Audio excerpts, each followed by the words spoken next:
Hello, എല്ലാവർക്കും മിനീസ് കിച്ചണിലേക്ക് സ്വാഗതം. നമുക്കിന്ന് ചീര കൊണ്ട് ഒരു കറി ഉണ്ടാക്കാം. സിമ്പിളാണ്. അപ്പം ഞാൻ കുറച്ച് ചീര കിട്ടിയപ്പോൾ ഞാനോർത്ത് ഇതങ്ങ് ചെയ്തിടാവുന്നു. തേങ്ങായോ ഒന്നും വേണ്ട. അപ്പം നമുക്ക് ചീര ആദ്യം നന്നായിട്ട് കഴുകി വൃത്തിയാക്കി ചെറുതായിട്ട് അരിഞ്ഞെടുക്കണം. അതിൻ്റെ തണ്ടും ചീര ഇലയും ഒക്കെ നന്നായിട്ട് ചെറുതായിട്ട് അരിഞ്ഞെടുത്ത് കഴിഞ്ഞിട്ട് തണ്ട് ഈ ഒരു വലുപ്പത്തിന് അരിഞ്ഞെടുക്കണേ.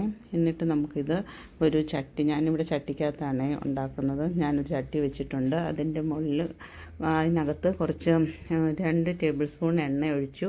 അത് കഴിഞ്ഞ് എണ്ണ ചൂടായി കഴിയുമ്പോൾ 1/4 ടീസ്പൂൺ കടുകിട്ടു. കടുകൊന്ന് പൊട്ടി തുടങ്ങുമ്പോഴത്തേക്കും 2 വറ്റൽമുളക്, എരിവ് ഇഷ്ടമുള്ളവർ 3-4 വറ്റൽമുളക് ഇട്ടാലും കുഴപ്പമില്ല. ഞാനിവിടെ 2 വറ്റൽമുളക് ഇട്ടുള്ളൂ. അത് മുറിച്ചിട്ടു. അത് കഴിഞ്ഞ് അതെല്ലാം പൊട്ടി കഴിഞ്ഞ് എല്ലാം റെഡിയായി കഴിയുമ്പോൾ നമ്മൾ അരിഞ്ഞു വെച്ച ചീരയും കൂടെ ഇടണം. ചുവന്ന ചീരയോ പച്ച ചീര ആയാലും ഇങ്ങനെ ചെയ്യാൻ നല്ല ടേസ്റ്റാണ്.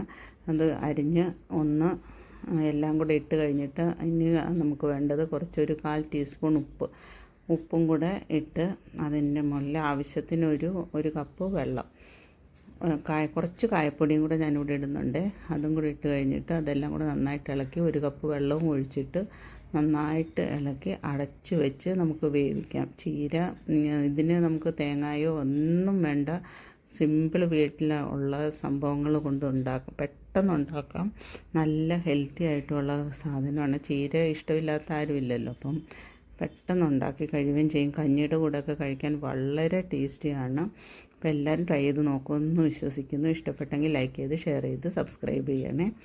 അപ്പോൾ നമ്മൾ അടച്ച് വെച്ച് വേവിക്കണം. ജസ്റ്റ് വേവുന്ന സമയം മാത്രമേ എടുക്കത്തുള്ളൂ ഇതിന്. ഒരു 10-15 മിനിറ്റിനുള്ളിൽ പെട്ടെന്ന് വേവും. ഇത് നല്ല റെഡായിട്ടുള്ള ചീരയല്ല കിട്ടിയത്, മഴക്കാലമല്ലേ. അപ്പോൾ ഒരിച്ചിരി പച്ച കളറായിട്ടുള്ള ചീര. പക്ഷേ നല്ല ടേസ്റ്റ് ഉണ്ടായിരുന്നു. അതുകൊണ്ടാണ് ഈ കളർ, അല്ലെങ്കിൽ റെഡ് കളറായി ഇരുന്നേനെ. അപ്പം എല്ലാവരും ട്രൈ ചെയ്ത് നോക്കുമെന്ന് വിശ്വസിക്കുന്നു. ഇപ്പോൾ ഇത് റെഡി ആയിട്ടുണ്ട്. ഞാനൊന്നുകൂടെ വേവിച്ചിട്ട് അതൊരു പാത്രത്തിലോട്ട്, ഗ്യാസ് ഓഫ് ചെയ്തിട്ട് ആ പാത്രത്തിലോട്ട് മാറ്റി.